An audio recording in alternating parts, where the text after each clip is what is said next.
and welcome to Luminosity TV. It's Sylvia Machete, and welcome to the month of March. The year is marching along very quickly, and I do hope you're catching up with it. For many parents in the UK, and I happen to be one of them, this week was very crucial in finding out what secondary school our children will end up attending. So it was a bit of panic station for me this week, because as parents, we are always worrying about whether or not we've given our children the best chance for a successful future. However, what success really means is usually as determined by the parents themselves and society to a larger extent. But what does a successful future look like in the life of a child? On what basis are these successes measured? What future are we expecting to see that would make us rest assured that our children will be okay? We live in a world where, from a very young age, parents, aunties, and uncles are very quick to ask as little as a 6-year-old, "What are you going to be when you grow up?" Usually they mean you better pick a career that would make you a lot of money so you can come and take care of us when we're old. And as soon as that child prefers to pursue a passion that's not so financially rewarding, well, cue in the parents and the family members to talk some sense into the child. And before you know it, that dream is gone and something else has been decided for him. We all know thou shalt not kill, and yet parents and family members seem to be the biggest killers of dreams. I remember going to school with a boy who today would have had the football skills of a Ronaldo, but his parents insisted he had to be an engineer. So yes, he was, but what a miserable engineer he became. They say that each child is a unique gift entrusted to the perfect parents, and should you choose to accept this gift, with it comes the added responsibility to guide them so that they become assets to the world and not liabilities, and certainly not miserable human beings. As a parent, to say that you love them is to get out of your selfish head and do that which is beneficial to them, which includes allowing them to flourish and find their own path to happiness. I always say that nothing is owned and everything is borrowed, and that includes your children.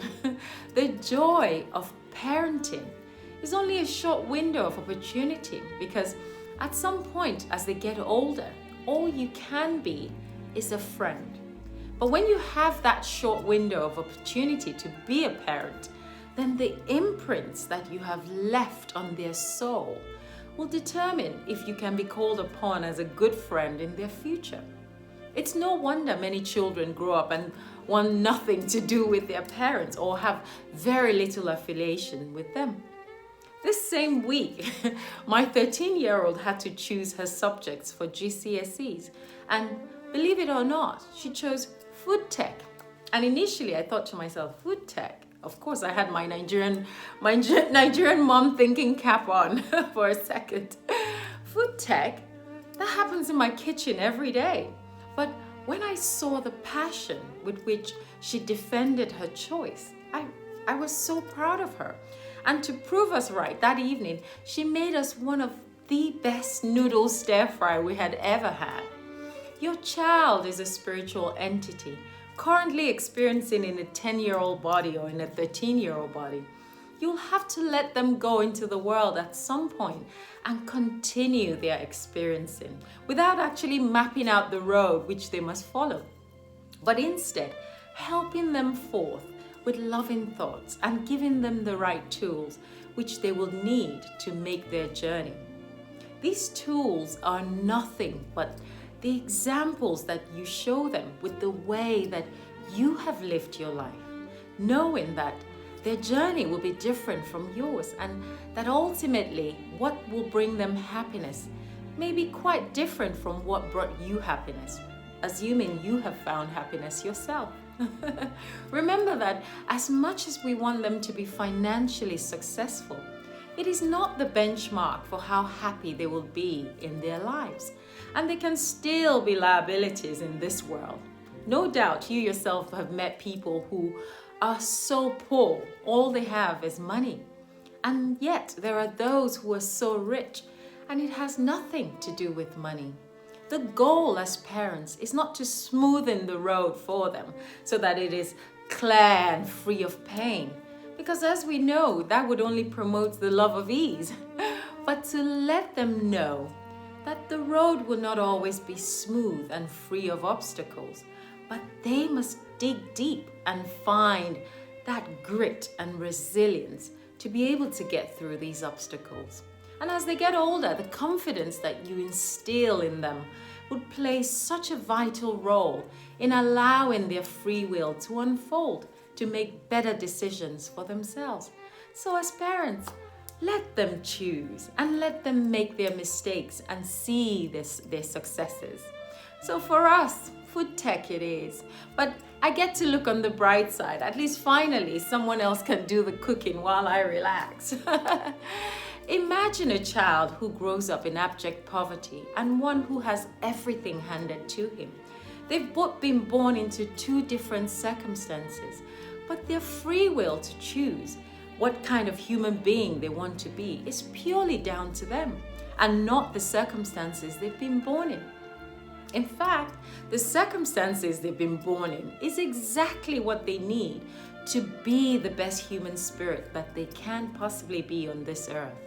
A child who has grown up in a poor environment can learn the value of hard work, of earning each dollar with integrity, because he knows what poverty looks like. He can always check himself by not being excessive or wasteful, taking only that which he needs from the universe, whilst putting his money to good use to help children who are growing up in poverty, just like he did. That is when your experience, however bitter they were in your childhood, truly shapes who you become. Now that same child can grow up resentful of the world, angry for his lowly birth, jealous of rich people because they remind him of what he doesn't have, upset with the poor people because they remind him of what he is, and furious with the universe for having dealt him a hard blow in life. So he goes into the world ready to forcibly take from the rich and even the vulnerable. He doesn't care.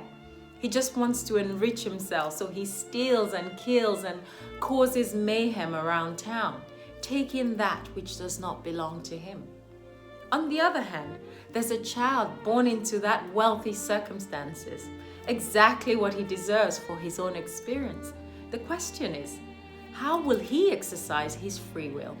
Will he waste daddy's money by throwing lavish parties, taking drugs, and spending money that he's never worked a day in his life for? Or will he also recognize the value of each dollar, knowing the hard work his father put into making his business a success, and recognizing the blessing of being born into such circumstances, and knowing the value of money in changing the lives of those who have not? Can he use his wealth that he's been blessed with to help the suffering humanity who are less privileged? You raise your child is not in teaching them to be rich or poor or offering them riches so that they have a work-free life. It is giving them the right tools they will need for when they find themselves in the position of wealth or in the position of poverty.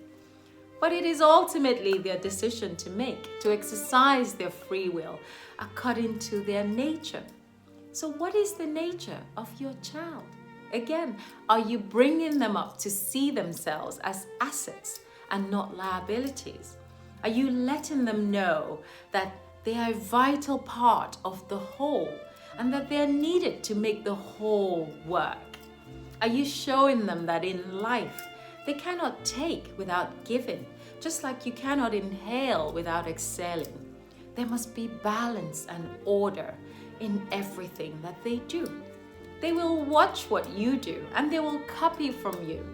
If all your activities is to take from society every last dime it has to offer and complain at every opportunity when things don't seem to go your way, Please don't blame that child when you look in their eyes and find the same flaws and weaknesses that you carry.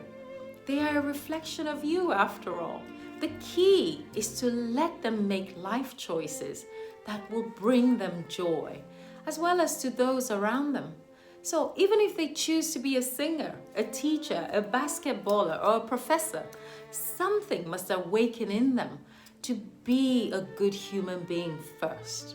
Not just for what they can achieve materially, but in giving of themselves, as opposed to the selfish desires to keep taking for themselves. So the next time your child says, I want to be an artist for a living, get out of their way and stop wondering how much they'll earn and if they can be as big as a Picasso.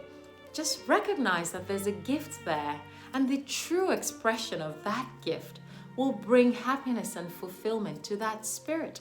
And if you hinder it, you, with all your so-called love, would have become a blocker to their inner peace. So the next time you ask them what they would like to be when they grow up, it must simply be that which brings happiness and the greater good for all. What a fantastic career that will be. Please sign me up. Join me next week for the concluding part of this episode, where we'll try and make sure that the kids are all right. Bye for now.